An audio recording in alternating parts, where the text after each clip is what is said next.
buen día, ¿cómo estás? Acá estamos en el Museo Regional Maracó, en General Pico, La Pampa. Mi nombre es Vanina Re, soy encargada del museo y trabajo junto con Nati, que es la administrativa, y también me ayuda mucho acá en todo esto. El Museo Regional Maracó en realidad es regional porque tiene no solamente cosas donadas de General Pico, sino también de los pueblos de alrededores. Y Maracó es una palabra que se divide en Mara, que eran unas liebres que habitaban mucho por acá por Pico, y Co quiere decir aguada, aguada de las liebres. El Museo Regional Maracó inicia en el año 1967 por iniciativa de la señorita Rosita Elba La Gioiosa, profesora, y conjuntamente con otras mujeres de aquellos años fueron recolectando y armando este museo que en primer momento empezó siendo pequeño y que ahora es todo este hermoso patrimonio que tenemos para compartir con todos ustedes. Bueno, en este primer sector tenemos lo que sería primeros pobladores, con algunas cosas de boleadoras, puntas de flecha, todo lo que primeramente se fue utilizando. En esta parte tenemos todos los inicios de General Pico con la piedra fundamental. Esta es una réplica, acá tenemos la foto de la verdadera. General Pico se funda el 11 de noviembre de 1905 con la historia de los tres Eduardos, le decimos nosotros. Eduardo Castex era el dueño de las tierras, Eduardo Chaperrús es quien funda General Pico y le pone General Pico en honor al general Gustavo Eduardo Pico, que era Chaperrús amigo y secretario de él, que fallece un año antes. General Pico fallece en 1904, entonces en homenaje a él es que nos llamamos hoy General Pico. Bueno, como te comentaba, en la fundación de General Pico, cuando se empiezan a lotear las tierras, no había prácticamente nada, entonces la gente obviamente no quería comprar, hasta que por ahí ven que vienen un montón de hombres trayendo las líneas del ferrocarril con don Tomás Alan, que es quien trae las vías del ferrocarril, y ahí tenemos algunas fotos, y este es el sector donde tenemos los telégrafos, el velocípedo, que sería la zorrita de vía, que también le dicen.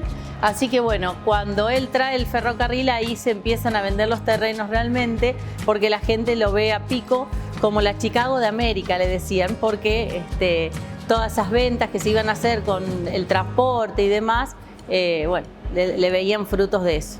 Bueno, esto también sigue siendo el ferrocarril. Tenemos una galería de fotos en donde empieza, como te comentaba recién, el tema de las primeras familias, los primeros inmigrantes, que eran italianos, españoles. Y bueno, ves, acá también tenemos la réplica de estos trencitos que los ha hecho Mendicoa, un hombre de acá de General Pico que era un apasionado de los trenes, y están hechos a escala. Esto es algo que siempre se lo contamos a los chicos. En 1932 cayó ceniza del volcán El Descabezado de los Andes chilenos. Acá tenemos la fotografía, fue mucha la cantidad de ceniza que cayó en ese momento. Imagínate que para 1932 no había prácticamente medios de comunicación, así que la gente salía afuera y veía todo negro y no sabía qué pasaba. Así que bueno, no solamente se perdió cosecha y ganado, sino que también mucha gente por ahí se suicidaba porque creía que se terminaba el mundo y no sabían bien qué era lo que pasaba. Fue muchísimo el trabajo que tuvieron porque había que sacar esta ceniza con carros, caballos, con los carritos esos del tren, ¿viste? Así que fue bastante complicado, pero bueno, fue una anécdota que quedó, y si hoy en día excavas mucho la tierra, se ve la capita incluso de ceniza de aquellos años. Bueno, acá tenemos el sector de música y de telecomunicaciones. No sé si sabías que a General Pico se le decía General Milonga, porque como yo le digo a los chicos, acá estaba la movida, como dicen ellos ahora. Venía la gente a bailar de los otros pueblos porque había muchas orquestas y bandas acá, por eso es que tenemos mucha cantidad de instrumentos. Como podrás ver, tenemos contrabajo, tenemos tuba, tenemos acordeones a piano, órganos, pianos, bueno, hay muchos instrumentos realmente, así que bueno, por eso es un poco todo lo que tenemos. Además de lo de comunicación, la parte de teléfonos, cabina telefónica, la verdad que se quedan muy admirados. El conmutador, así que bueno. Bueno, acá tenemos el sector de la municipalidad, tenemos la municipalidad como era antiguamente con la torre, y después la municipalidad como es hoy en día. Si bien ha cambiado un poco el tema de los jardines y la parquización, sí, el edificio sigue igual. Tenemos una galería de fotos que tenemos desde el primero hasta la última intendenta. El primero fue Pedro Alfredo Bo en 1912 y la intendenta que tenemos actual, Fernanda Alonso. Pero está toda la galería de intendentes, incluso estos escritorios que lo han usado ellos, y también estos libros que son de la municipalidad, del debe y el haber de contaduría, donde yo les explico a los chicos también el tema de que se usaba tinta china para escribirlos y bueno, tenían muy linda letra porque antes había una materia que se llamaba caligrafía que justamente les enseñaba a hacer la letra y demás. Bueno, acá tenemos la parte de automóviles, allá también, pero bueno, fue una de las primeras cosas que tuvimos en el museo. Es un Ford V8 del año 1937 que perteneció al papá de Rosita La Gioiosa, quien yo le conté anteriormente que era una de las fundadoras y la iniciadora del Museo Regional Maracó. Después también nos encontramos con un coche de plaza. Bueno, esta es la sala de Filippini y Rebeca Brown de Allan, son dos personalidades muy importantes de General Pico. Rebeca Brown de Allan es la señora de Tomás Allan, el que trajo las vías del ferrocarril, y estos son los muebles que pertenecieron a su casa. Tanto la mesa como el aparador, vieron con vidrio biselado, todo, y el piano que tocó Manuelita de Rosas, era amiga de la familia.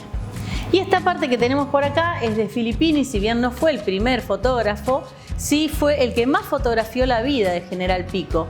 Así que acá tenemos algunas fotografías incluso pintadas en color sepia, allá tenés colgadas también a color, y esas las retocaba la señora de Filippini, que allá tenemos el retocador allá abajo, que tenía una luz, la pantallita, y tenía para poner los lápices, y como yo les digo, esos retoques era como el filtro que usan los chicos hoy en día. Arte argentino contemporáneo para buscar en la web. Jorge Pomar.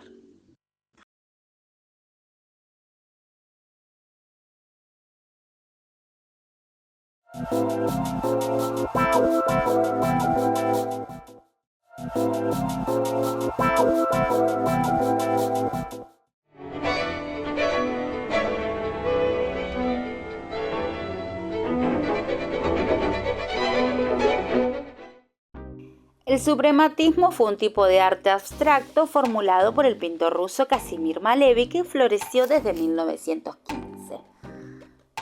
Redujo la forma al mínimo, un pequeño número de figuras geométricas simples en colores sólidos sobre un fondo blanco.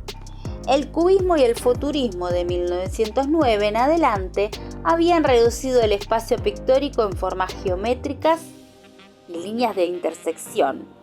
Pero esta tendencia fue llevada al extremo por Kazimir Malevich y revelada al público en una presentación de arte vanguardista en Petrogrado, hoy San Petersburgo, en 1915.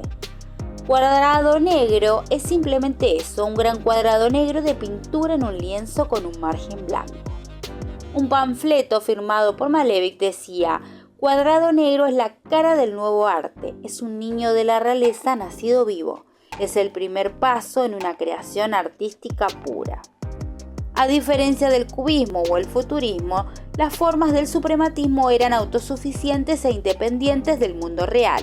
Se eligió en particular el cuadrado porque no se manifiesta por sí mismo en la naturaleza. Otras obras formalmente austeras pintadas por Malevich presentaban solo un círculo redondo o un triángulo azul cruzándose con un cuadrado negro. Malevich decía que su movimiento era la supremacía del sentido puro, pero no se refería con esto a la expresión emocional, sino a la pureza de conciencia solo posible en la contemplación del mundo objetivo. Entre 1915 y 1917, las obras de Malevich se volvieron más dinámicas y presentó un mayor número de formas que se cruzaban en más puntos. Al año siguiente completó su serie Blanco sobre Blanco, que retomó la reducción radical, señalando formas blancas apenas contorneadas sobre un fondo blanco. El suprematismo fue respaldado por el nuevo régimen después de la Revolución Rusa de 1917 y Malevich se convirtió en director de la influyente Escuela de Arte de Vitebsk. Uno de los más entusiastas colaboradores de Malevich, el Lestitsky, difundió el arte abstracto ruso cuando viajó a Occidente en 1922 y formó lazos con los neoplasticistas holandeses y con la Bauhaus en Alemania. En los años 20, el movimiento fue eclipsado en Rusia por el constructivismo y después por el realismo social.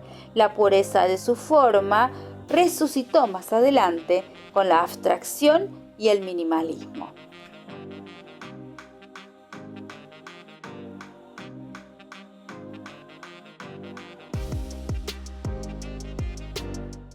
Después allá en aquella parte tenés una cocina de época en donde hay una cocina leña, tenés calentadores, estufas, bueno, todo ambientado como si fuera la silla, las mesas. Bueno, acá tenemos todo el sector indumentaria, tenemos muchos vestidos de novia, como podrán ver. Tenemos uno que es negro, que por ahí es el que más llama la atención, es un vestido de luto. Antes, en determinado momento, se hacía luto según el grado de parentesco, era la cantidad de tiempo que tenías que hacer luto. Y si justo te casabas, te tocaba casarte de negro.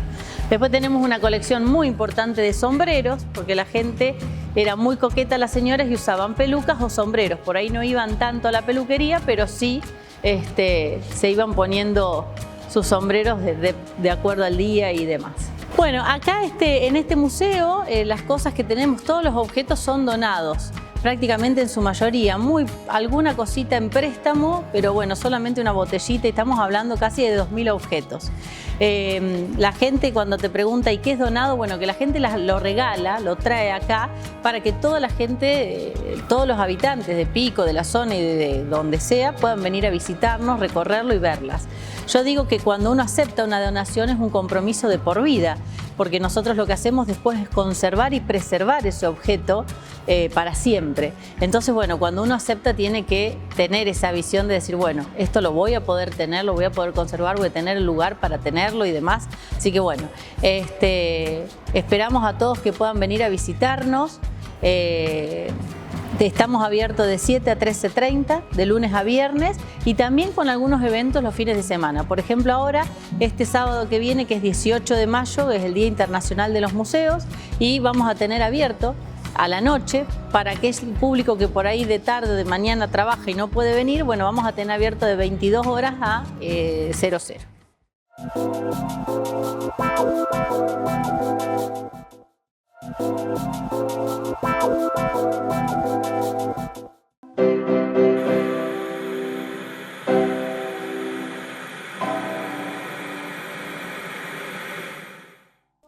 Julio Cortázar tenía un gran interés en las colecciones del Museo del Louvre y mencionaba en su novela Rayuela: y algunas tardes, cuando me había dado por recorrer vitrina por vitrina toda la sección egipcia del Louvre y volvía deseoso de mate y de pan con dulce de leche, te encontraba pegada a la ventana, con un novelón espantoso en la mano.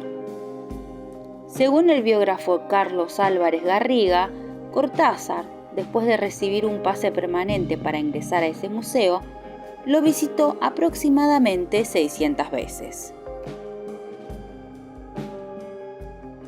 Dijo en una entrevista: le dedicó todas las tardes, durante 2 años, lo que son alrededor de 600 visitas al Louvre. En la correspondencia con su amigo Eduardo Yanquieres, que en ese momento estaba viviendo en Buenos Aires, le cuenta: he empezado la visita a los sumerios, y un mes después ya he terminado la sala de los sumerios, paso a los fenicios. Eso representa que a una pequeña estatuilla de una princesa sumeria le dedicó 80 horas de mirar. Estaba fascinado por el arte primitivo.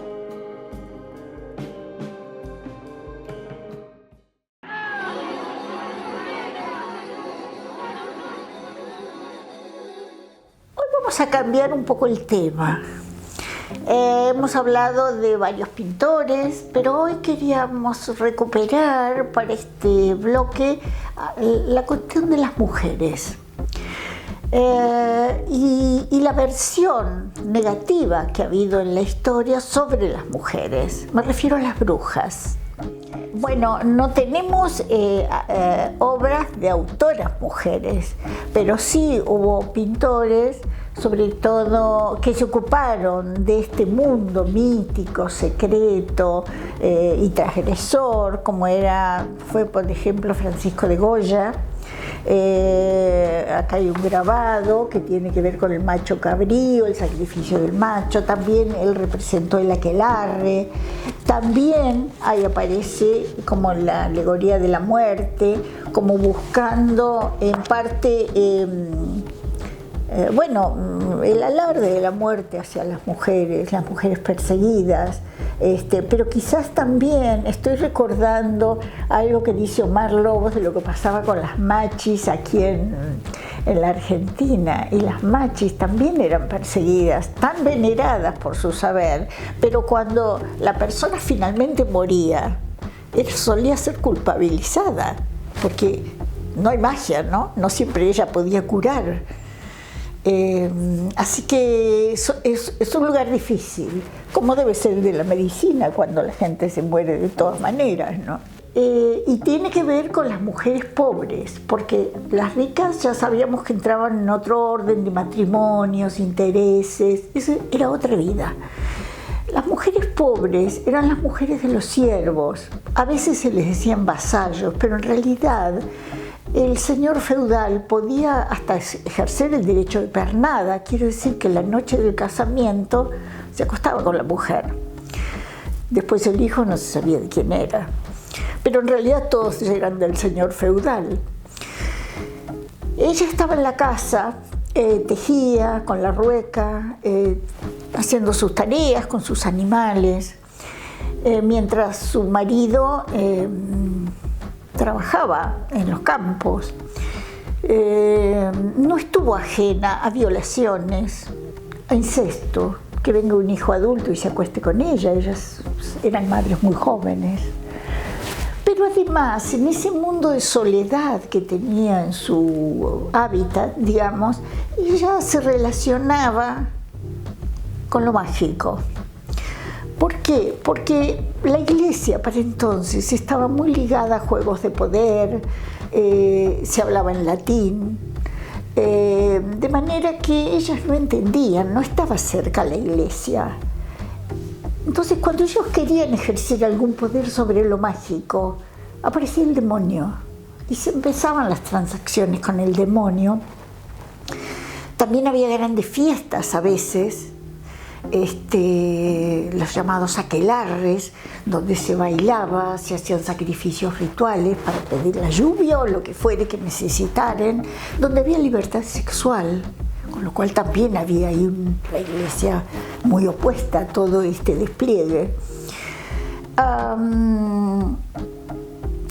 Hay imágenes del macho cabrío en los aquelarres, sacrificios. Lo cierto es que esta mujer, que empieza siendo dependiente, en algún momento va adquiriendo saberes sobre plantas, sobre el cuerpo humano, porque no había médicos para las mujeres. La medicina tardó muchos años en ser habilitada para mujeres. ¿Y quién entendía del cuerpo humano? ¿Quién entendía de abortos? ¿Quién entendía de enfermedades propias de la mujer? Entonces, algunas empiezan a destacarse y a cobrar por esto y a ser consultadas hasta por las señoras feudales, que también tenían sus secretos y cuando se quedaban largo tiempo en los castillos llevaban una vida sexual quizás no tan abierta y tenían consecuencias. De manera que así se fue apareciendo esa bruja, porque no es la única. Esa bruja que sería el estigma que después llevó a que la Inquisición, sobre todo en España, las quemara infernalmente, pero antes habían pasado cosas. Y en esto voy a citar a un francés que se llamó Michelet, que investigó qué pasaba en Francia. Él, con afán de revalorizar el papel de la mujer y de entender lo que pasaba, en este mundo donde las mujeres que no se casaban, o casadas enviudadas, o despechadas porque el marido las dejó por otra, iban a parar a los conventos. Y los conventos no siempre eran lugares solo de oración. En realidad es lo que se ha querido transmitir. Pero los conventos eran lugares donde las autoridades eclesiásticas, los monjes, los curas, iban y tenían sexo con las internas, un sexo secreto, obligado. También lo tenían con esta suerte de pupilas que vivían a lo mejor en sus casas. Y Michelet da nombre y apellido de investigaciones donde de pronto una chica que es iniciada sexualmente por el orientador espiritual, llamémosle, pero no solo era espiritual, termina embarazada, supongamos. ¿Qué hace? Entonces él la lleva al convento. En el convento entra dentro de tejes y manejes propios de rivalidades, porque también había otras que también habían tenido relaciones, había juegos de poder. En definitiva, si ella hablaba podía ser condenada por bruja, porque obviamente nadie iba a creer por lo que ella pasaba. O bien era condenada por bruja simplemente llevada presa y a veces muerta y quemada, simplemente por ser el testimonio de tan terribles transgresiones que la propia Iglesia hacía. Esto ya estoy hablando del siglo XVI, a lo mejor 1600, 1500, 1600, o sea que ya los años habían pasado y por todo ese tiempo las mujeres tuvieron tantos saberes y eran curadoras y eran demandadas, como tantas otras fueron expoliadas, quemadas y perseguidas precisamente porque sabían no solo de los cuerpos, sabían de la vida de los demás, sabían secretos inconfesables y esto era imperdonable. De manera que existe esa tradición de los saberes femeninos que fueron convertidos como en pecado, en transgresión y en persecución. Y bueno, muchos siglos después las mujeres empiezan a poder entrar en la universidad y acceder, pero con tanto esfuerzo, a saberes, ¿no? Entre tanto, Silvia Federici, una investigadora sobre las brujas, dice que así como Marx habló del trabajo obrero no reconocido o bien que la plusvalía iba para el amo, se dice que las mujeres toda la vida hemos trabajado sin dinero para mantener la especie, para recuperar hijos muertos en los ejércitos, para poblar, y también hemos sido muy controladas. La biopolítica de la que Foucault habla de eso, cómo la mujer cuando tiene un hijo es controlada desde la pediatría, desde la escuela, de todos lados, y es muy severamente juzgada precisamente porque ella se le atribuye una responsabilidad social. Bueno, esto ha sido todo por hoy, podríamos seguirlo si les interesa. Un gusto, hasta luego.